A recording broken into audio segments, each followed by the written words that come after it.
글로벌 증시 마감 시황입니다.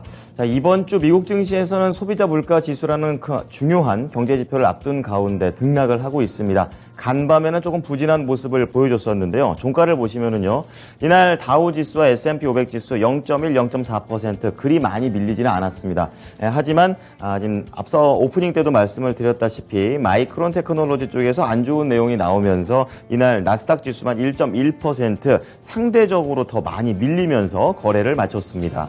자, 시장의 키워드 세 가지 정도 정리를 해보겠는데요. 첫 번째가 반도체, 두 번째 경기 선행지수, 그리고 마지막으로 러시아가 되겠습니다. 자, 우선은 마이크론 테크놀로지 어떤 말을 했냐. 4분기에 매출이 감소할 것으로 보인다라고 얘기를 했습니다. 이게 이제 어제는 엔비디아가 이런 비슷한 얘기를 했고, 또 간밤에는 이어서 마이크론 테크놀로지까지 이렇게 연이어 나왔다라는 것이 시장에서는 부담 요인이 되고 있습니다. 왜 감소를 할까라는 내용을 보게 되면 이 공급망에 대한 차질로 인해서 반도체 업황이 부진하다라는 내용을 들고 있었습니다. 그래서 기존에 제시했던 분기 매출 예상치를 달성하지 못할 수도 있다는 건데요. 현재 6월 말 기준으로 분기 매출 68억에서 76억 달러를 말을 했었었는데 이 부분을 충분히 만족시키지 못한다라는 그런 내용입니다.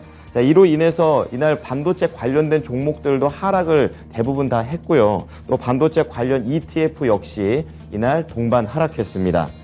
자, 그리고 두 번째 키워드로는 경기 선행지수입니다. OECD 쪽에서 발표를 한 내용인데요. 전월 대비 0.2포인트 하락을 했습니다. 기준선 100을 이제 밑돌게 되면서 경기 둔화가 계속해서 이어지고 있다라는 점을 시사했는데요.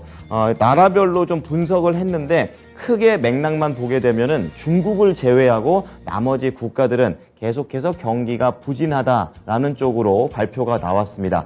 그래서 시장에서는 악재로 작용을 했고요. 그리고 마지막 러시아 얘기를 좀 해보게 되면요. 장 초반에 국제 유가를 끌어올렸습니다. 이제 그런 재료가 됐는데 석유 쪽에서 이번에는 무기화 움직임이 나오고 있습니다. 그 전까지는 천연가스였었죠. 러시아의 국영 송유관 회사인 트란스네프트라는 회사가 우크라이나를 경유해서 헝가리, 슬로바키아, 체코 이 세 개의 국가에 들어가게 되는 원유를 중단했다고 발표를 했습니다. 지금 이 세 개의 국가에서는 돈을 지불했는데 왜 안 주냐라고 반발을 하고 있고 사측에서는 EU의 제재에 따른 조치다라고 주장을 하고 있습니다. 특히 이 세 개의 국가는 러시아 쪽에서의 에너지 의존도가 높은 그런 국가이기 때문에 이번 중단이 상당히 크게 국가에 타격을 입힐 것이라는 우려들이 나왔습니다. 자, 이렇게 여러 가지 악재들 속에서 시장은 좀 하락하는 모습이었었는데요. 섹터와 업종별로 조금 더 다른 관점으로 보겠습니다. 이날은 섹터 평균 0.4% 밀렸습니다. 최근에 거의 한 약보합 수준에서 계속 머물러 있다가 추가적으로 좀 하락세가 나온 그런 양상인데요. 가장 많이 올랐던 것은 유가 하락에도 불구하고 에너지 관련된 종목이 가장 상승세가 컸습니다. 1.7% 올랐는데요. 러시아와 관련된 내용 그리고 이 세부적인 개별적인 이슈들까지 터지게 되면서 이날 상승을 했고요. 그리고 시장에 약간 방어적인 성격이었다는 걸 볼 수 있는 게 유틸리티가 그 다음으로 따라 붙습니다. 가장 부진했던 건 경기 소비재 IT 순서가 되겠는데요. 이 경기 소비재 안에서는 기술주인 테슬라가 약세를 띄었고 또 OECD의 경기 선행 지수가 부진하게 나왔다는 것이 악재로 작용을 하게 되면서 가장 하락률이 컸습니다. 자, 이어서 종목으로 조금 더 자세히 볼 텐데요. 마이크론 테크놀로지 때문이라고 할 수 있겠죠. 이렇게 되면서 반도체 관련된 종목들이 전반적으로 안 좋고요. 그리고 성장주 쪽에서는 이쪽에 있는 전기차 쪽에 부진한 흐름이 나와줬습니다. 그에 비해서 정유 쪽에서는 상당히 강하게 움직이는 그런 흐름을 보여줬었는데요. 우선 중요한 부분들만 좀 체크해서 보겠습니다. 반도체인데요. 필라델피아 반도체 지수가 4.5%나 하락을 했습니다. 최근에 약간 이렇게 숨고르기 구간을 거친다라는 시장의 해석이 있었었는데요. 그것을 지나서 크게 좀 밀려 내려가는 흐름을 보여줬습니다. 마이크론 쪽에서 수요가 악화가 되고 그리고 반도체 장비 쪽에 대해서 부진한 전망을 얘기했다라는 것이 악재가 주요 됐었는데요. 이것 때문에 이제 마이크론 테크놀로지 이날 3.7% 밀렸고요. 메모리 쪽에서 웨스턴 디지털 역시 2.6% 하락을 했습니다. 그리고 비메모리 쪽에서도 어제에 이어서 엔비디아가 3% 중반대의 깊은 하락세, 그리고 관련사인 AMD가 4% 이상 밀리게 되면서 이날 제조업체들 중에서는 AMD가 가장 많이 하락했습니다. 그리고 장비 쪽이 특히 더 제조에 비해서 더 밀려 내려갔습니다. 국내에서도 이러한 부분들이 연결되지 않을까 생각이 드는데요.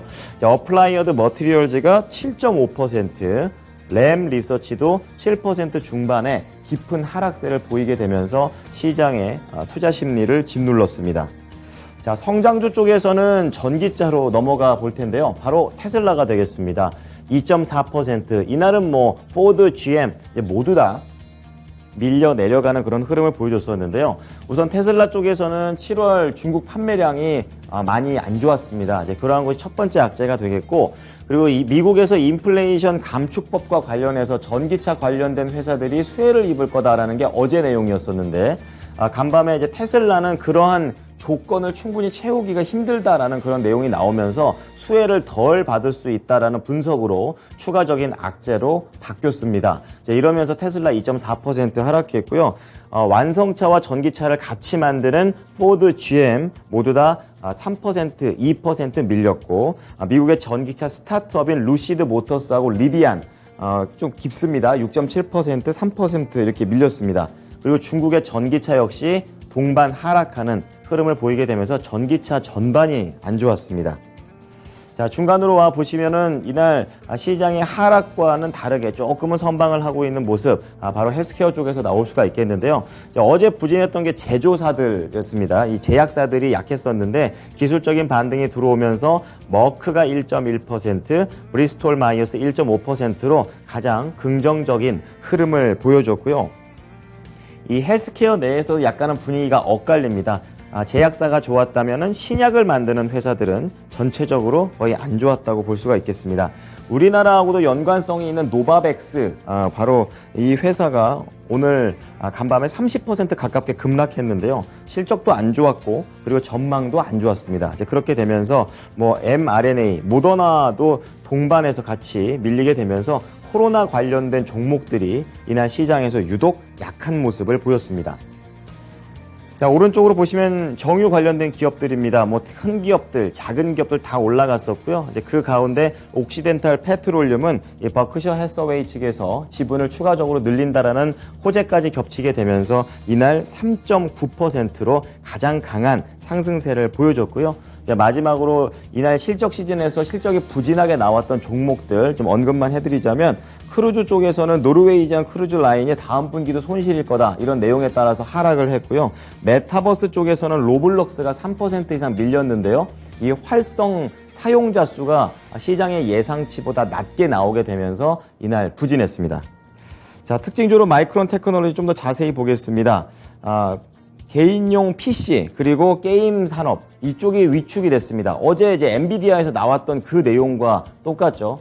지금 코로나가 거의 다 막바지에 가게 되면서 이제 사람들이 밖으로 나오기 때문에 그동안 수혜를 받던 부분이 이제는 악재로 돌변을 한 상황입니다. 거기에 더해서 웨이퍼 장비 지출이 좀 내년에는 줄어들 수 있다라고 발표를 하게 되면서 이날 앞서 말씀드렸던 대로 제조회사뿐만이 아니라 장비회사가 특히 더 안 좋았습니다.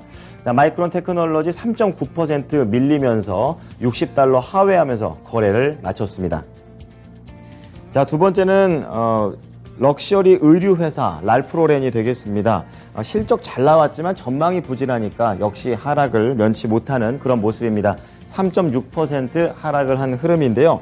실적은 매출이 14억 9,060만 달러, 주당 순이익 1.88달러, 예상치를 모두 다 상회했습니다.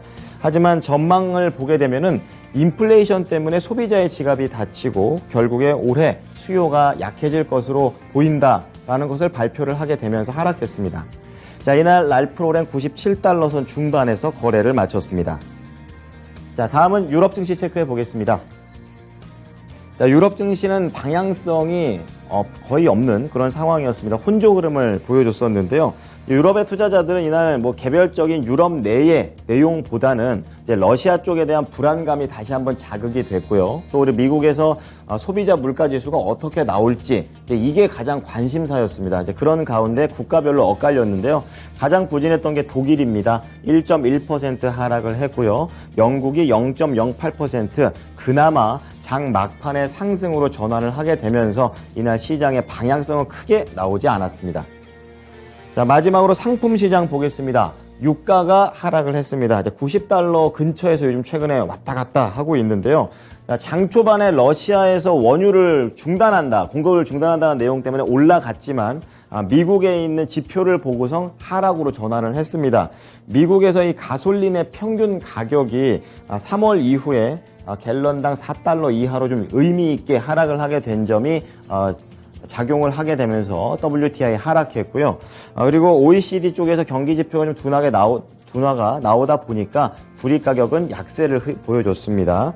그리고 달러 약세, 그리고 러시아에 대한 불안감 때문에 금값은 올라갔고요. 마지막으로 국채금리 수익률은 역시 경제 지표와 관련해서 반응을 하게 되면서 연준이 좀 더 긴축을 할 수도 있다라는 내용에 따라 이날 1.6bp 소폭 올라가면서 거래를 마쳤습니다. 자, 이어서 미국 현지 연결해 보겠습니다. SH 인베스트먼트 김선영 연구원입니다. 연구원님, 안녕하십니까? 예, 안녕하십니까? 네. 자, 이날은 기술주, 특히 이제 반도체 흐름이 그닥 좋지 못한 모습이었습니다. 세부적으로 시장의 흐름이 어땠습니까? 예, 오늘 뉴욕 증시는 반도체 업종의 하락 속에 3대 지수가 모두 0.2에서 1.2%의 약세를 보였고, IT 업종 중심의 나스닥 지수는 3일 연속 급락하면서 두드러진 약세를 보이고 있습니다. 어제 엔비디아가 분기 실적이 예상치를 밑돌 것이라고 경고한 데 이어 오늘은 마이크론 테크놀로지가 거시경제 요인과 공급망의 제약 등 반도체 업황 전반의 어려움으로 인해 기존에 제시했던 분기 매출 예상치를 달성하지 못할 것이라고 경고하면서 오늘 3.8% 급락하며 투자 심리를 냉각시켰습니다. 한편 내일 개장 전 발표되는 노동부의 7월 CPI 결과를 앞둔 경계 심리가 짙어진 점이 시장의 또 다른 부담이었는데요. CNBC 방송의 매드머니 진행자 짐 크레이머는 연준의 정례 회의가 오는 9월 예정돼 있지만 7월 물가지수가 급등한다면 연준이 8월 중 긴급 회의를 열어 금리를 인상할 가능성도 있다면서 연준은 여전히 시장을 책임지고 있다며 한 주 전만 해도 연준이 금리 인상 속도를 완화할 것으로 보였지만 지난 금요일 예상을 대폭 상회한 고용지표가 나오고 인플레이션 감축 법안이 통과된 점이 8월 긴급회의 가능성을 높이고 있다고 주장을 하고 있습니다. 여기에 미국의 노동 생산성이 2, 4분기 연속 감소하고 반면 노동 비용이 예상보다 크게 증가한 점이 시장의 부담이었습니다. 노동부에 따르면 지난 2분기 미국 비농업 부분 생산성이 전분기 대비 4.6%, 지난해 같은 기간에 비해서는 2.5% 감소하면서 1948년 관련 통계가 집계된 이후 가장 큰 낙폭을 보인 것으로 나타났습니다. 비농업 부분 생산성은 지난 1분기에 7.4% 감소하면서 사상 최악을 기록했었고 2분기에는 다소 개선된 흐름을 보였지만 여전히 마이너스 수준을 유지하고 있는데요. 당초 시장 예상치였던 마이너스 5%보다는 다소 개선된 것으로 나타나고 있습니다. 한편 인플레이션 압력 속에 노동 비용은 급등세를 보이고 있는 가운데 2, 4분기 비농업 부분 단위 노동 비용은 전분기 대비 연율 10.8%가 급등하면서 예상치였던 9.5%를 상회했는데요. 이것은 전분기의 상승세였던 12.7%보다는 낮지만 여전히 10%대의 급등세입니다. 단위 노동 비용 상승률이 폭등한 것은 시간당 보상이 5.7% 상승하고 생산성이 동시에 낮아진 탓으로 이에 대해 블룸버그는 올해 2, 4분기 생산성은 지난 1947년 데이터가 집계된 뒤로 전년 대비 가장 크게 떨어졌다면서 이런 감소세는 지속 가능하지 않다면서 과도한 노동 비용 상승은 결국 고용 축소와 구조 조정으로 이어질 것이라면서 경제 성장보다는 경기 침체 확률이 점차 높아지고 있다는 것을 의미한다고 진단하고 있습니다. 세계 최대 자산운용사 블랙록이 변동성이 높은 새로운 시장 체제가 형성되고 있다면서 주식보다는 투자 등급 채권에 투자하라고 조언하고 있습니다.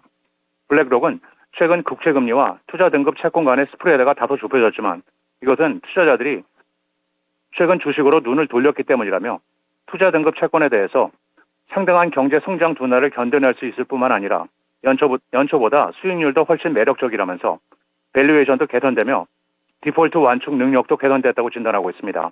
반면 주식에 대해서는 밸류에이션의 경기 침체 가능성이 충분히 반영되지 않았고 이에 따라 실적 전망도 여전히 너무 낙관적인 상황이라고 우려하면서 시장은 현재 약한 경기 침체로 금리가 낮아지고 인플레이션도 억제될 것이라고 기대하고 있지만 생산 차질이 빚어낸 불안정한 거시 경제 상황을 볼 때 경기의 연착륙 가능성은 적다고 주장하고 있습니다. 네, 다음은 종목 얘기로 넘어가 보겠습니다. 이날 헬스케어 업종에서 노바백스의 하락폭이 상당히 깊게 나와줬습니다. 결국에는 실적이 안 받쳐지면 이렇게 된다라는 걸 시사를 하게 되는데요. 얼마나 안 좋게 나왔나요? 예, 그렇습니다. 저조한 분기 실적과 연간 전망 하향 제시로 백신 업체 노바백스의 주가가 오늘 29.6%가 폭락한 $40 28센트의 거래를 마쳤습니다.